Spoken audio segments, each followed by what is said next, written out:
Okay, if not, then we go to the tutorial. I give the link for the tutorial today from the Google Colab. You can actually, if you have a Google account, you can run on the Google Colab.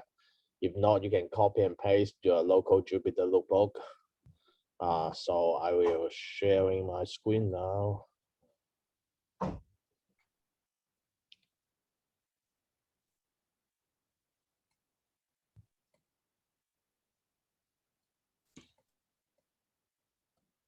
Everybody can see the screen? Yes. Okay. So it's try to show some simple example. Hannah just talked about the theory, and let's try the one simple example of how this actually work. So first of all, I just import some standard Python library, lumpy random number generator, and the linear algebra. Just run it. And what the simple possible example? It just one electron hopping in a one-dimensional chain. What I mean by hopping is the electron can jump backward for one side or jump forward for one side. And the energy for this jumping is characterized by a constant, let's call it T. T obviously depends on the actual material, but we just assume this is an external parameter for the time being. If you're familiar with the operator in quantum mechanics, the Hamiltonian can be written down in this way. Basically, it's just a mathematical way saying an electron hopping back and forth. So Ci plus 1 dagger is creating an electron at psi I plus 1, Ci destroying an electron at psi I, and the other term, Ci dagger is creating an electron at psi I, and Ci plus 1 is destroying electron at I plus 1. So you basically create and destroy an electron at nearest neighbor. So what we actually calculating, we can write the Hamiltonian as a matrix. What does matrix look like? So a general matrix, I assume the system size is only x side long. So the matrix will be x by x matrix.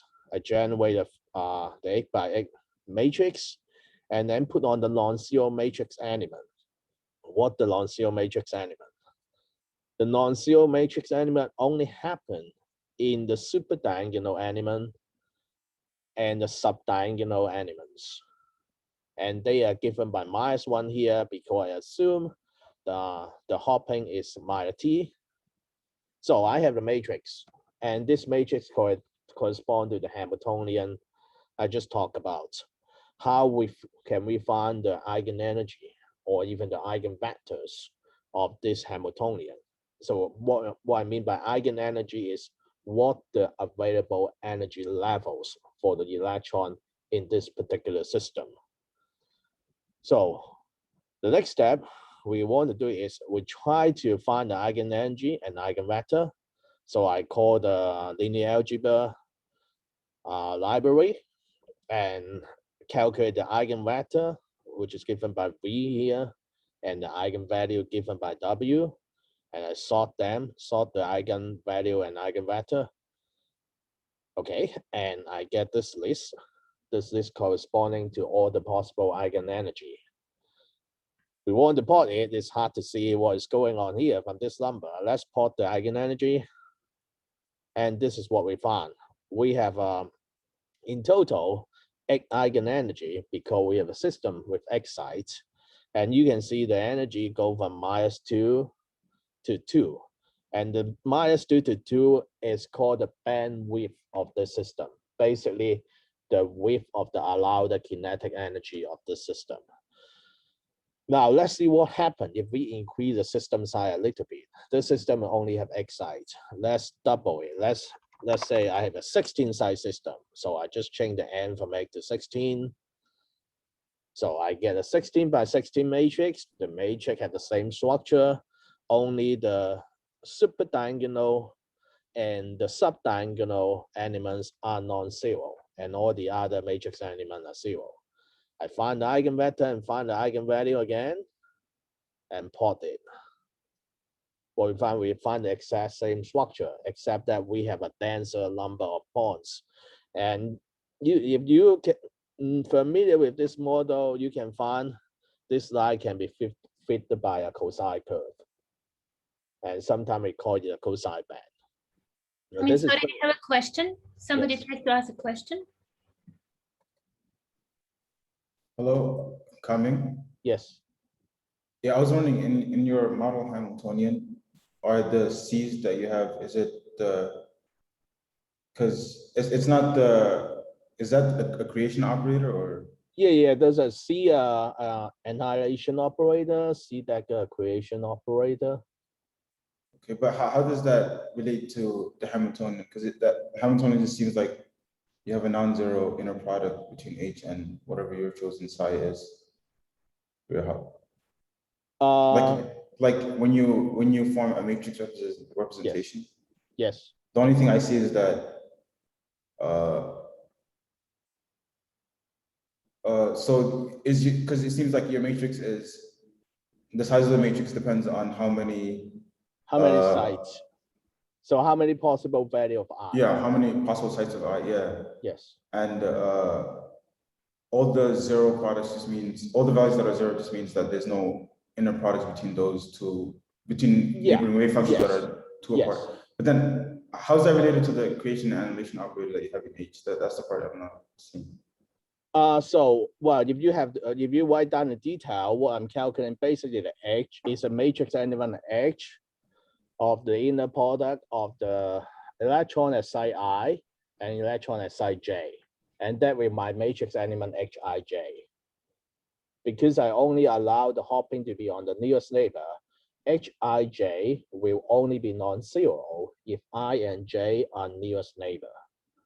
So the nearest neighbor, obviously, they shift by one side. So you only see the superdiagonal matrix element are non-zero or the subdiagonal matrix element are non-zero because they shifted by one side only.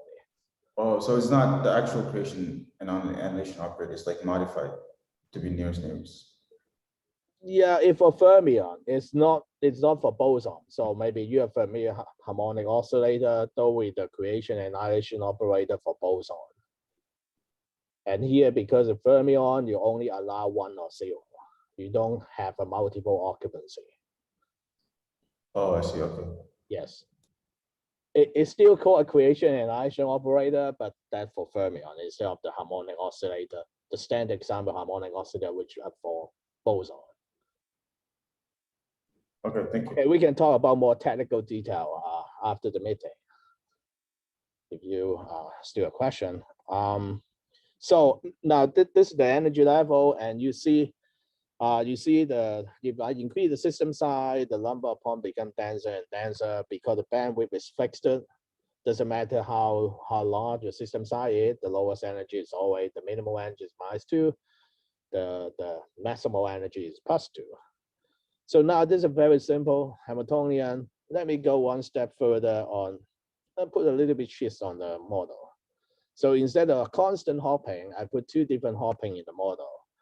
So for the site 0 and site 1, the hopping is given by T1. For the site 1 and site 2, the hopping is given by T2. For site 2 and site 3, the hopping is given by T1. So I have alternatively T1, T2, T1, and T2 hopping. So if T1 and T2 are not exactly the same, here I set T1 to 1, T2 to 0.5, and I construct the matrix. So this is the matrix I have. So I have, again, I only have non-zero, superdiagonal and subdiagonal matrix element, but the value of those matrix elements will be alternatively -1, -0.5, -1, -0.5. And also the same pattern for the subdiagonal matrix element. I do the same thing. I call the linear algebra library, calculate eigenvector and eigenvalue, sort the eigenvalue, and calculate the eigenvalue. Now you see there's similar structure, the energy keep increasing, but at the middle of the energy, so I want energy 0, there's a gap there. So even you put a little bit twist on the model, you can turn the system from so-called metal to insulator because when there's a no gap in the energy level, the electron can change from one side to the other side, from one level to the other level easily. But when there's a gap there, there's a finite energy excitation. We usually call it insulator. So, and this gap obviously depends on different value of T1 and T2. Now, if I change the value of T2, let's say a little bit from 0.5 to let's say 0.75, what I find the gap is getting smaller.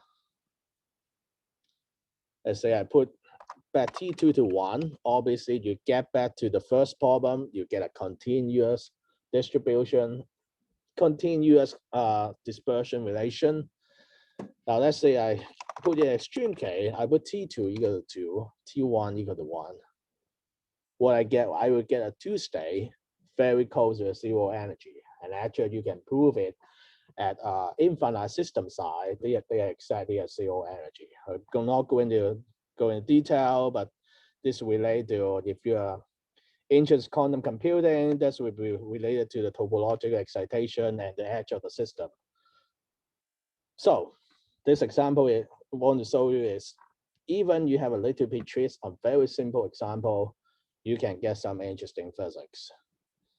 So how to talk about random disorder. So let's consider a model with random disorder. Now we have two terms for the Hamiltonian. The first term is the hopping term characterized by the energy T, which is exactly the same as the first example. But now I have a second term, epsilon I Ci dagger Ci. So Ci dagger Ci basically counting the electron, whether the electron exceed at the psi I or not. If the electron exceeds at psi I, Ci dagger Ci will be 1. If it doesn't exceed at psi I, Ci dagger Ci will be 0. And if the electron at that particular site, I will give it an energy epsilon I. So the interesting point here is epsilon I a random variable. A random variable drawn from a uniform distribution going from minus W to W. So if I draw the picture is something like that. I have a hopping T, but for each side, I also have a local energy given by epsilon 1, epsilon 2, epsilon 3, epsilon 4, so on and so forth. The key point is different epsilon are not the same number. They are drawn from random distributions. So let's do the same thing and let's try to calculate the eigenenergy of the system. So here I construct the matrix. The first part is the hopping part, which is the same as the first example. The second part is to the local random energy. So I add the term HXX, which is the diagonal matrix element, and drawing a random number going from minus W to W.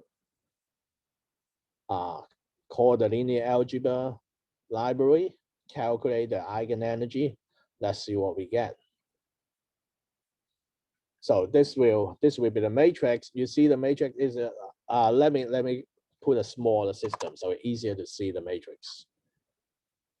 So now the matrix obviously have the superdiagonal and subdiagonal matrix element equal to -1, but it also have a diagonal element which is given by a random number.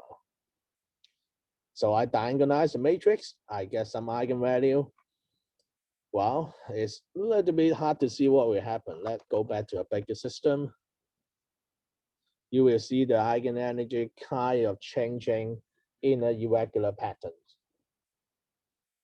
Let's run it one more time, because every time I will draw a different random number. So every time we have a slightly different result, actually very different result. So you get the idea. Basically, what the random disorder will give you is give you a random distribution of energy. And we didn't go into detail.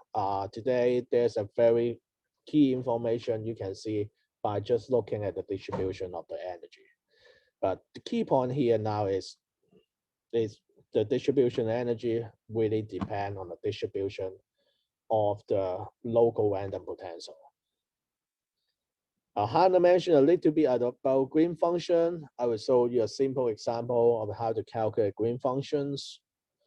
In this particular case, the green function is just the inverse of the kernel energy minus the Hamiltonian. When I say energy, I mean the energy times the identity matrix here. So basically what the green function is try to calculate this quantity, the inverse of the energy minus the Hamiltonian. So I do the same thing as before. I construct the Hamiltonian. Here you're constructing the off-diagonal matrix element from the hopping. Here is the diagonal element from the random energy. I just say the 0 at the moment.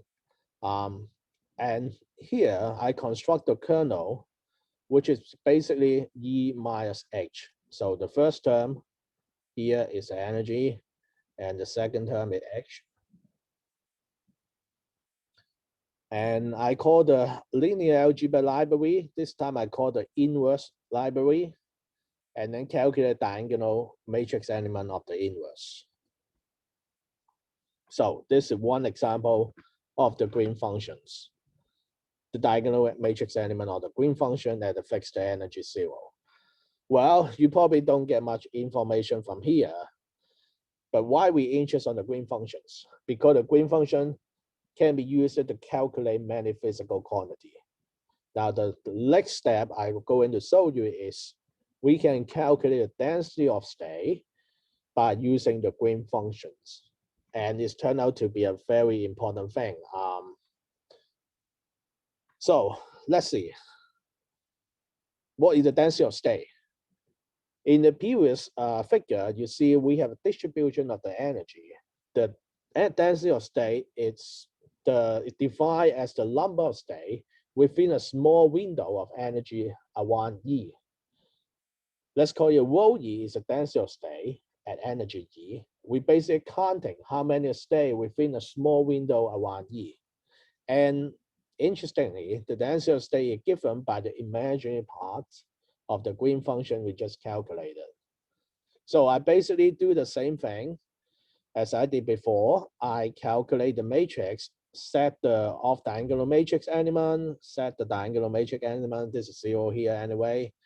And then I loop over a bunch of different energy. Here I loop over 40 different energy and calculate the green function. Here I try to calculate the green function.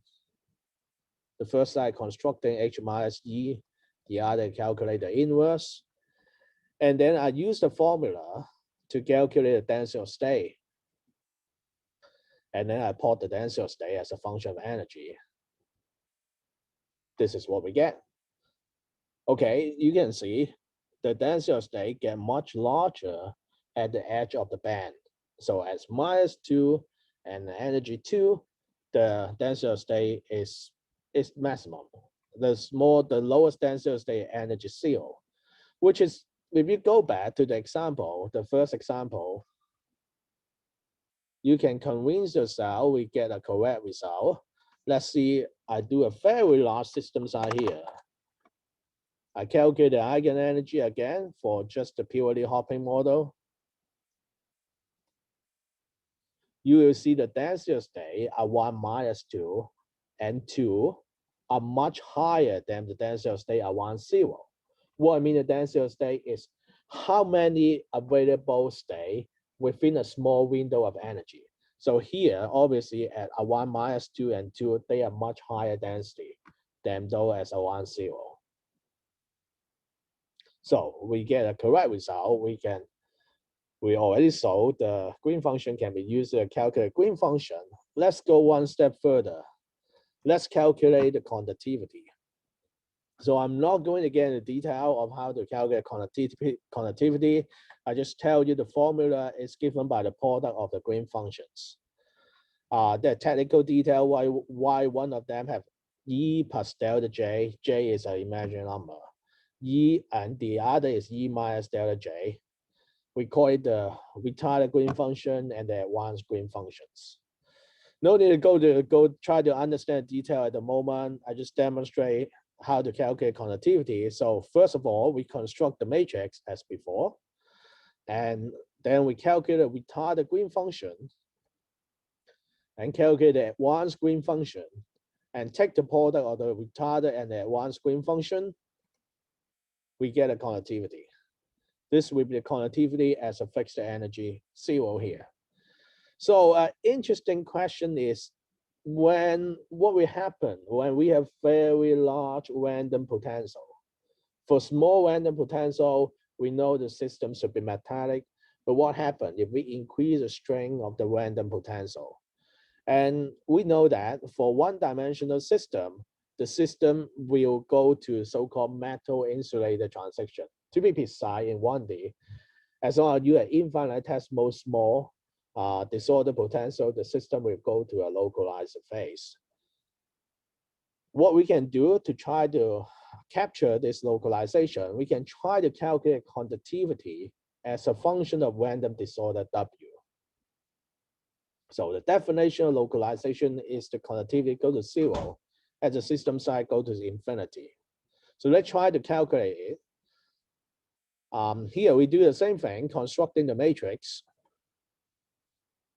Here I calculate the retarded green function. Then I calculate advanced green function. I take the product of the retarded green function and the advanced green function. I take the log here because this number could be very small for large disorder. And then I loop over a range of different disorder strength. Here I put 10 different values of disorder strength. Let's see what happens. So you will see for on the left-hand side is for small disorder. On the right-hand side is for large disorder. And the y-axis here is a log of the conductivity. So you see the conductivity decrease very quickly as you increase the disorder strength. Let's try to do it one more time because this is a random problem. Every time you generate different set of random number, they will be a little bit different. But let's see whether the trend of decreasing conductivity as the disorder increase remain the same. So we see the conductivity also decrease quickly as a function as you increase the disorder strength. Every time is slightly different for the reason I said because it draws from a random disorder sample. So basically, this is what I want to show you today. Important quantity is the green function. The green function can calculate physical measurable quantity. Here I demonstrate the density of state and the conductivity. So next week, you will know more on how to calculate the green function of real material and how to calculate density of state. Probably not conductivity yet, but let's see. Any questions?